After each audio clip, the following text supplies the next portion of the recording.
Jules, bonjour. Bonjour Brigitte, ça Bonjour va? Gilles, oui. Merci, Bonjour, bonjour à merci, tous les deux. merci d'être avec nous. Alors, vous êtes vous avez été beaucoup, pardon, sur les sites de rencontres, je crois, hein. Oui, exactement. J'ai beaucoup utilisé les applications de rencontres là pendant 4-5 ans. Mhm. Et en fait, récemment, en discutant un peu avec des amis et avec des femmes que j'ai croisées dans ma vie dans cette période-là, avec toutes les choses qui m'arrivaient plutôt positives et que je racontais originales, on m'a dit mais ça serait peut-être pas mal d'écrire un bouquin là-dessus et de raconter toutes ces anecdotes. Donc voilà, donc j'ai écrit un bouquin sur les applications, le rapport homme-femme, est-ce que ça a un peu changé? Et il y a aussi un lien, là vous parliez donc de MeToo, avec des discussions là-dessus, sur ces sujets-là qui sont venus avec pas mal de femmes que j'ai croisées pendant cette période-là en fait. Voilà. Alors là aussi, je pense qu'il y a 30 ans, il n'y aurait pas eu autant de femmes pour s'inscrire sur des sites de rencontres, simplement pour des rencontres sexuelles, hein.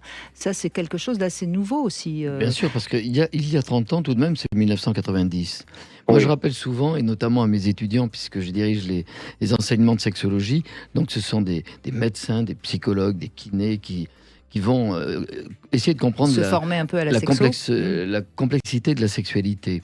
Mais très souvent, je vais dire, dans ces choses-là, je leur disais, en 1990, je ne pouvais pas dire le mot orgasme à des patientes. Dans un entretien singulier, des patientes qui venaient me voir, le mot pouvait choquer. Mais c'est très important parce qu'aujourd'hui, dans les années 2000, et même aujourd'hui dans tous les journaux, vous le voyez, c'est rare qu'il n'y ait pas orgasme à plusieurs reprises. Mais on ne pouvait pas prononcer le mot. Mais moi, je me souviens tout au début que je faisais cette émission, hein, donc c'était il y a 20 ans, puisque ça fait 20 ans que je fais l'émission. Quand j'avais une femme en ligne, elle ne savait pas prononcer correctement cunilingus. Oui, bien sûr. Elle commençait et j'étais obligée de le dire à sa place parce que sinon elle bafouillait dessus. C'est quand même incroyable là, comment les femmes par rapport à leur sexualité quand même ont évolué. Et les jouets intimes, Philippe Bruno, Ça n'existait pas. enfin ça existait, mais c'était quand même très tabou. Ça a commencé à se démocratiser en 2004. En 2002, 2005. en 2002, lorsque Oui, passe mais Sonia ça s'est Rykiel, démocratisé 2-3 ans après. voilà. Mais par exemple, dans les années 90, on voulait proposer, avec un ami sexologue, on a voulu proposer des vibromasseurs, ça s'appelait comme ça. Ça Quelle faisait horreur! voilà.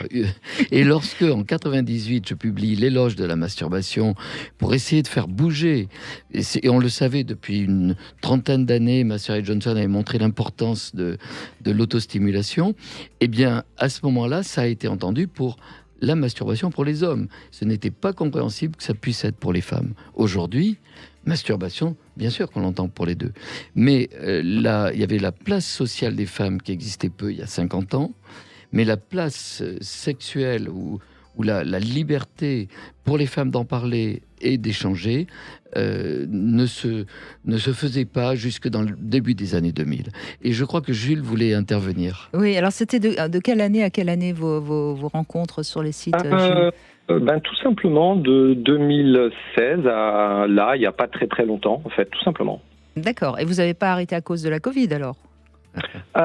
Non, pas vraiment. J'ai arrêté Juste parce avant. qu'en fait, non, en fait, j'ai eu plusieurs histoires. Je tombais pas vraiment amoureux. J'avais envie d'aventure. Je dis aventure au sens large, hein, pas aventure au sens charnel forcément.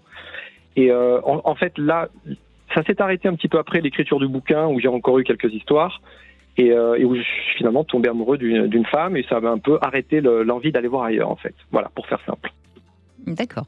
Et donc vous rencontrez pendant ces 4 ans différentes femmes. Est-ce que vous les sentez justement libres d'avoir une aventure Alors il y a un peu, pardon. Allez-y, je vous en prie. Oui, je voulais juste dire là-dessus qu'effectivement, dans l'utilisation de l'application, les femmes à qui j'ai parlé, alors pas toutes, hein, je ne fais pas encore une fois de généralité pour être très clair, mais souvent il y a un peu une honte d'aller sur ces applications pour aller rencontrer quelqu'un. C'est un petit peu la sensation parfois qui ressort un petit peu au début.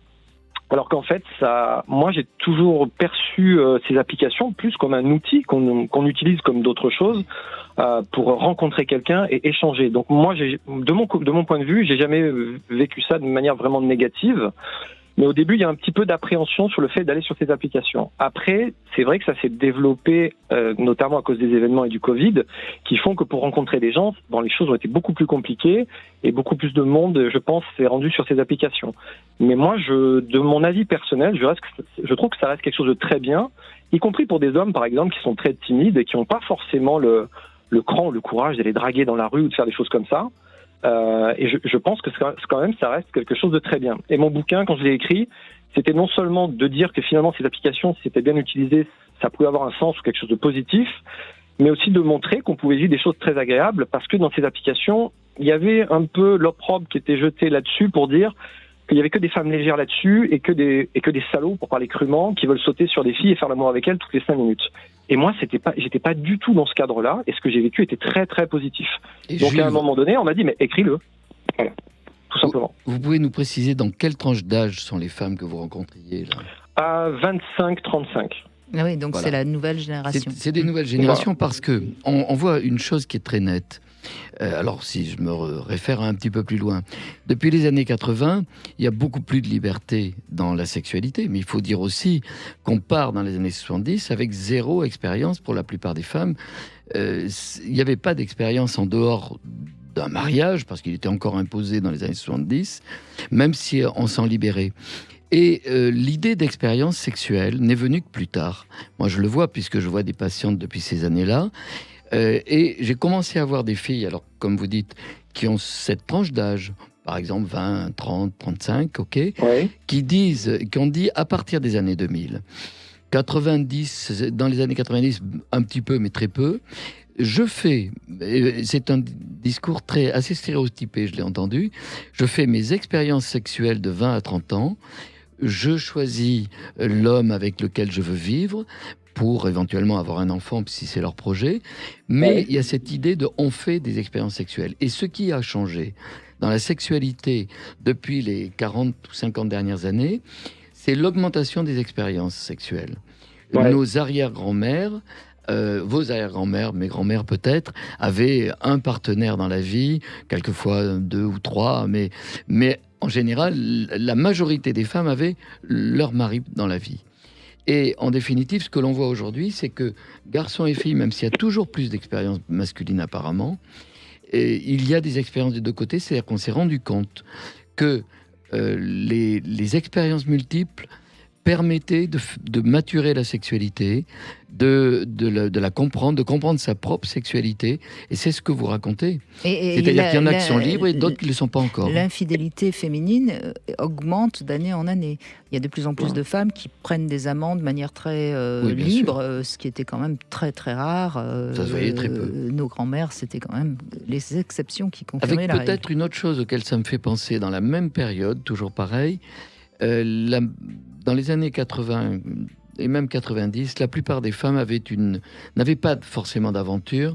Elles voulaient des relations amoureuses. Et aujourd'hui, on voit beaucoup plus de filles depuis les débuts des années 2000, et les réseaux en font partie, les sites de rencontres. J'ai envie d'avoir une expérience physique, indépendamment du sentiment. Ça, c'est quelque chose... Quand on interrogeait dans les années 70, 60-70, c'était vrai, il y avait vraiment une scission entre les hommes et les femmes.